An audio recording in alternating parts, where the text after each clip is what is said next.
Carole, welcome back. Thank you. Lovely cover on this book. There's a sort of an earthiness to it. Well, yes. it's a very earthy novel. It's Louise Erdrich, The Roundhouse. Louise Erdrich has written many, many, many books. She's famous, particularly in America. She writes books about Native American Indians. Did she write one called The Painted Drum? Was it? Yes, I'm just trying to remember what I've read of hers before. One of the early books was The Beat Queen, which made her famous years and years ago. Marvellous writer, very, very experienced writer, and this is an extraordinary book.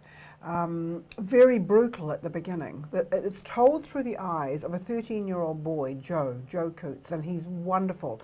He's clever. He's living on the reservation with his parents, and his father is a judge, and he has this image of his father as making magnificent decisions about really important things. And in fact, his father, in all the sort of the courtroom on the reservation, is tied up in all sorts of petty, criminal, ridiculous, red tape, bureaucratic, boring stuff. A lot of it. It's not quite his job. Is not the grand job that Joe thinks he has. Anyway, he and his dad, his mother's missing one night right at the beginning.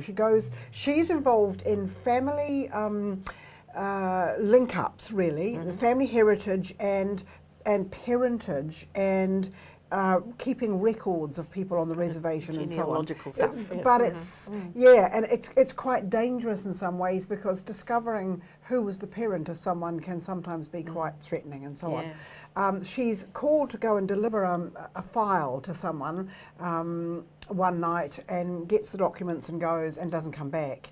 And she's been attacked and brutally attacked and raped, and the whole novel really is Joe and his father trying to deal with what's happened to Geraldine, their mum.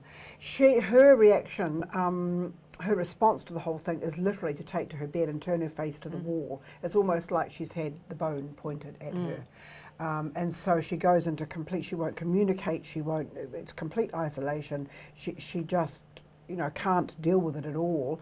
And she's a marvellous woman, and so is the father, and they're this loving family, and Joe is a clever boy, academically very able. It also explores his friendship. There are 4 boys who are very good friends, and in particular Kappa, his friend Kappa, they're really, really close, and there's a real strong loyalty amongst these boys, and the boys help Joe to find out what happened, and they do in fact find out who the attacker was.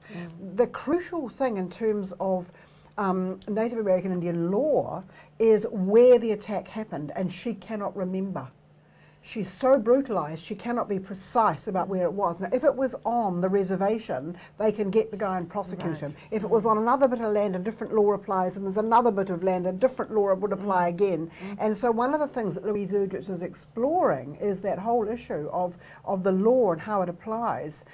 And she gives statistics of how many American Indian women are violated by white men, men not of their own, certainly not their own tribe. I guess it must bring up the sort of helplessness that men must feel too when something like this happens to somebody that they love, and and there's a judge who can't apply the law. It's really fascinating what happens. I can't give away the story. Weighing up vengeance versus legal but also redress. one of the whole moral issue. One of the things that Joe says to his mother finally, when she does come round and joins the family again and comes back into the world, he says to her, "Why couldn't you lie? If you could have just said it happened on the reservation, it would have been so much easier for us all." But she can only be truthful, and she can't remember. The boys take the law into their own hands to some extent. It's absolutely heart-stopping. The tension builds up, and what the boys do is wonderful and appalling and heart-stopping, really. It's an amazing book. I know Louise Erdrich has got lots of fans even out here, a long way from America, so it sounds like a good one. Thank you, Carole Beu. Fantastic.